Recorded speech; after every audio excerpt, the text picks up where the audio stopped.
Hello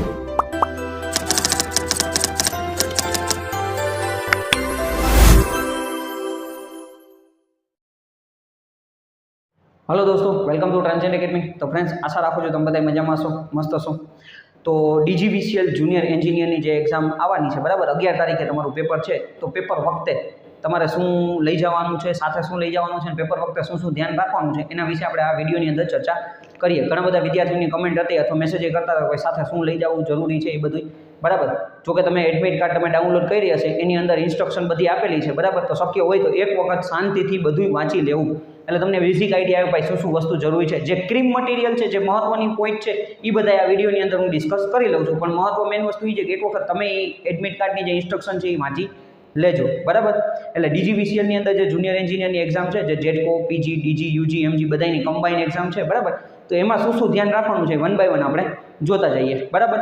સૌથી મહત્વની વસ્તુ શું છે તો કે ભાઈ પહેલા નંબરનું તમે એડમિટ કાર્ડ ડાઉનલોડ કર્યું છે, એડમિટ કાર્ડ તમારે શું કરવાનું છે તો કે એડમિટ કાર્ડ ભાઈ સાથે લઈ જવાનું છે। 2 કોપી ઝેરોક્સની કરાવવાની છે, બરાબર।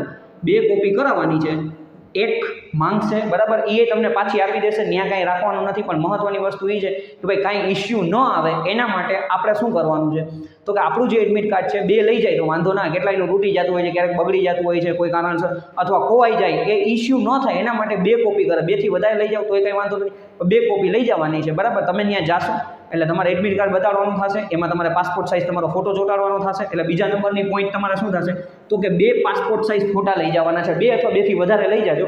અને જે ફોટો તમે ડોક્યુમેન્ટ વેરિફિકેશન મતલબ કે આપણે જ્યારે ફોર્મ ભર્યું ને અપલોડ કર્યો છે, બરાબર, એ જ ફોટો તમારે અહીંયા લઈ જવાનો છે, સાથે લઈ જવાનો છે। તમારા એડમિટ કાર્ડ તમે ડાઉનલોડ કરેલો હશે તો એમાં એક ફોટાની જગ્યાએ આપી હશે, એ ચોંટાડવાનો છે ફોટો, બરાબર।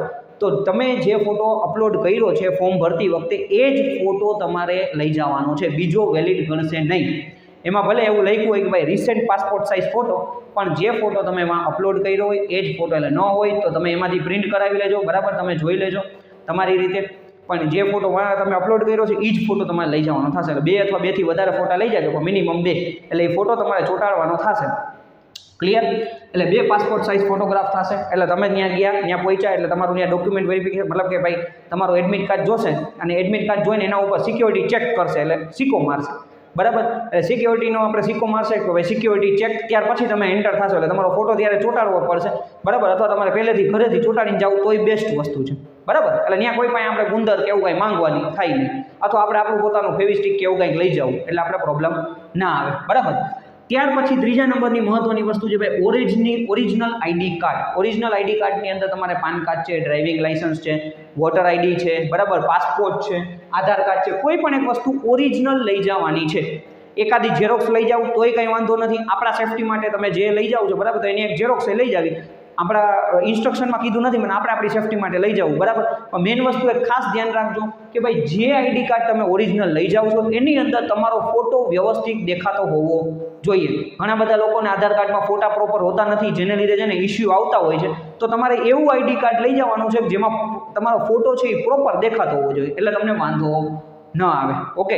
ઓરિજિનલ આઈડી કાર્ડ ખાસ ધ્યાન રાખવાનું છે, બરાબર। એટલે એ લેશે નહીં, અહીંયા ખાલી જોશે, જોઈને તમને તરત પાછું આપી દેશે, ક્લિયર। એટલે તમારું નામ વાંચશે, નામ આપણું તમારું જે એડમિટ કાર્ડ છે બેના નામ પ્રોપર ટેલી કરી તરત તમને તમારું આઈડી કાર્ડ પાછું આપી દેશે। એટલે ઓરિજિનલ તમારે લઈ જવાનું થશે ને ઝેરોક્સ એકાદી લઈ જાજો, બરાબર। એટલે આપણી સેફટી માટે જરૂર નહીં પડે, ઇન કેસ કદાચ કાંઈ એવું હોય તો, બરાબર। અને એના પછી મોસ્ટ એમ્પી વસ્તુ ભાઈ, ઘણા બધા વિદ્યાર્થી મિત્રો શું કરે છે તો કે જેવું પેપર દઈને બહાર નીકળે ને એટલે જે એડમિટ કાર્ડ આપ્યું હોય એ તરત જ કચરા પેટીમાં નાખી દેશે, એ નથી કરવાનું। જો તમે સિલેક્ટ થાવ છો તો તમારે ડોક્યુમેન્ટ વેરિફિકેશનની અંદર સૌથી પહેલી વસ્તુ તમારે શું કરવાની છે તો ભાઈ ત્યાં તમને એમ લખેલું હશે કે ભાઈ તમે જે એડમિટ કાર્ડમાં સિક્યોરિટી ચેકનો સિક્કો લાગેલો છે એ ઓરિજિનલ એડમિટ કાર્ડ તમારે જમા કરાવવાનું છે ડોક્યુમેન્ટ વેરિફિકેશન વખતે। એટલે ઘણા બધા વિદ્યાર્થી મિત્રો પૂર્વમાં મતલબ કે જૂના આપણે જે એક્સપિરિયન્સ છે એટલે મને આઈડિયા છે કે ભાઈ કેટલા વિદ્યાર્થીઓ આમ છે ને એડમિટ કાર્ડ બહાર નીકળીને ફેંકી દે, પછી રોવા જેવા મોઢા કહીને કહે સર મને આ પ્રશ્ન થઈ ગયો, મારું એડમિટ કાર્ડ નથી મળતું। જો કે હાલી જાય છે, કાંઈ વાંધો નથી હોતો, બરાબર, એડમિટ કાર્ડ હોય એટલે। પણ સૌથી પહેલી વસ્તુ છે કે ભાઈ ઓરિજિનલ એડમિટ કાર્ડ તમારે જોશે, એટલે કે જે સિક્યોરિટી ચેકવાળો સિક્કાવાળું રહ્યું ને એ તમારે જમા કરાવવાનું થશે।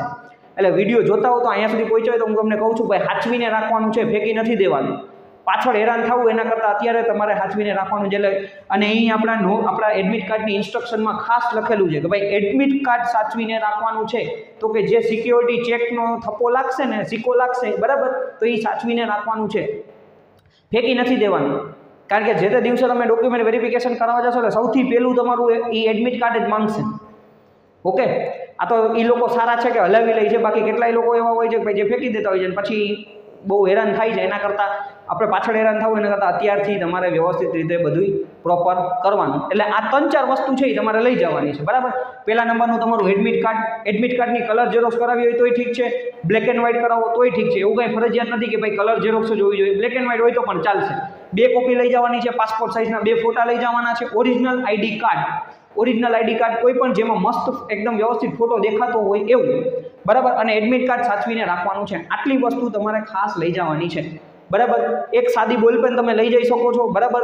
અને રફ પેજ છે એ લોકો આપશે, બાકી જેમ કે ઘડિયાળ છે, ડિજિટલ વોચ છે, કેલ્ક્યુલેટર એવું કાંઈ એલાઉ નથી, બરાબર. અને નોર્મલ સાદા કપડાં પહેરીને જવાનું છે જેથી તમે કમ્ફર્ટેબલ હોય. 2 કલાકનું પેપર છે એટલે તમારે 1 કલાક પહેલાં પહોંચી જવાનું છે. ઓવરઓલ તમને અડધી કલાક પહેલાં કોમ્પ્યુટર ડેસ્ક આપી દઈ. તો ભાઈઓ હોય કે બહેનો હોય તો એવા નવા કપડાં પહેરીને નથી જવાનું, એવા કપડાં પહેરીને જવાનું છે કે થોડાક ઢીલા હોય, તમને કમ્ફર્ટેબલ હોય એવા. આપણે ત્યાં પરીક્ષા દેવા જઈએ, સ્ટાઇલ મારવા નથી જતા, એટલે નોર્મલ કપડાં પહેરીને જવાનું છે. કારણ કે આપણે 2 કલાક શાંતિથી આપણા મગજ ઉપર વ્યવસ્થિત રીતે પેપર દેવાનું છે અને આપણું જે કંઈ પણ મહેનત કરી છે એનું આઉટપુટ કાઢવાનું છે, બરાબર. એટલે વ્યવસ્થિત રીતે સારા નોર્મલ કપડાં પહેરીને જવાનું છે એટલે ઇસ્યુ ના આવે. ઘણી વખત શું થાય કે ભાઈ તમે કોઈ કેટલા વિદ્યાર્થીઓ એવા હોય કે નવા કપડાં પહેરીને જાય તો એ કમ્ફર્ટેબલ પહેલી વખત પહેર્યા હોય તો એટલા કમ્ફર્ટેબલ ન હોય તો સામે હેરાન થાય, તો પરીક્ષામાં ધ્યાન આપણું બીજી જગ્યાએ આવી જાય. એના કરતાં ભાઈ મેઇન વસ્તુ આપણે નોર્મલ, આપણે જે એની પહેલાં જે પહેરેલા હોય નોર્મલ કપડાં પહેરીને વયું જવાનું, એટલે તમને પ્રોબ્લેમ ના આવે. આ બધી એવી બાબતો છે કે જે ધ્યાનમાં રાખવા જેવી છે. ક્લિયર. પાણીની બોટલની ઈચ્છા હોય તો ટ્રાન્સપરન્ટ પાણીની બોટલ લઈ જઈ શકો છો, બરાબર, ટ્રાન્સપરન્ટ. બાકી આપણે જે વોટર બોટલ હોય, બરાબર, અહીંયા તમને બતાડો આવી રીતના મારી પાસે જે બોટલ છે, તો આવી બોટલ એ લોકો એલાઉ નહીં કરે. ટ્રાન્સપરન્ટ પાણીની બોટલ હશે તો એ તમે લઈ જઈ શકો છો. બાકી કોઈ પણ વસ્તુ તમારે સાથે લઈ જવાની નથી. કેલ્ક્યુલેટર એલાઉ નથી, ઇલેક્ટ્રોનિક ગેજેટ્સ કે કંઈ પણ વસ્તુ. શક્ય હોય તો સેન્ડલ પહેરીને જવું, બૂટ ચંપલ એ કદાચ બહાર કઢાવી નાખશે, બરાબર, એટલે તમને ઇસ્યુ ના આવે, બરાબર. આટલા અમુક પોઈન્ટ છે, ધ્યાન રાખશો તો તમારું પેપર એકદમ સ્મૂથ જશે, બરાબર. શાંતિથી પેપર લખવાનું છે. અને મેન ત્યાં પહોંચ્યા પછી તમારા ફ્રેન્ડ્સ ત્યાં હોય તો એની યારે વાતોચીતો ન હોય, તૈયારી શું છે ને આમ છે ને તેમ છે ને, બહુ કોઈ સાથે વાતચીત ચર્ચા નહીં કરવાની. કારણ કે ચર્ચા કરવાથી આપણે ડિમોટિવેટ થઈ શકીએ છીએ. ઘણા વિદ્યાર્થી એમ કે આવું પૂછાશે, તેવું પૂછાશે, આમ પૂછાશે, તેવું પૂછાશે, બરાબર. અથવા મેં તો આવી તૈયારી કરી છે, બીજાને જોઈને ક્યારેક આપણે ટેન્શનમાં આવી જાય ને આપણે થોડા ટેન્શનમાં આવી તો આપણું પેપર ખરાબ જવાની શક્યતા વધી જાય. એના કરતાં કાંઈ નહીં, જે કોઈ પણ ભાઈબંધ હોય, બહેનપણી હોય એને કહેવાનું કે આપણે પેપર પછી મળશું. અત્યારે કાંઈ નહીં, કોઈ યારે બહુ ચર્ચા નહીં કરવાની, કોઈ યારે વાતચીત નહીં કરવાની, શાંતિથી ત્યાં જવાનું.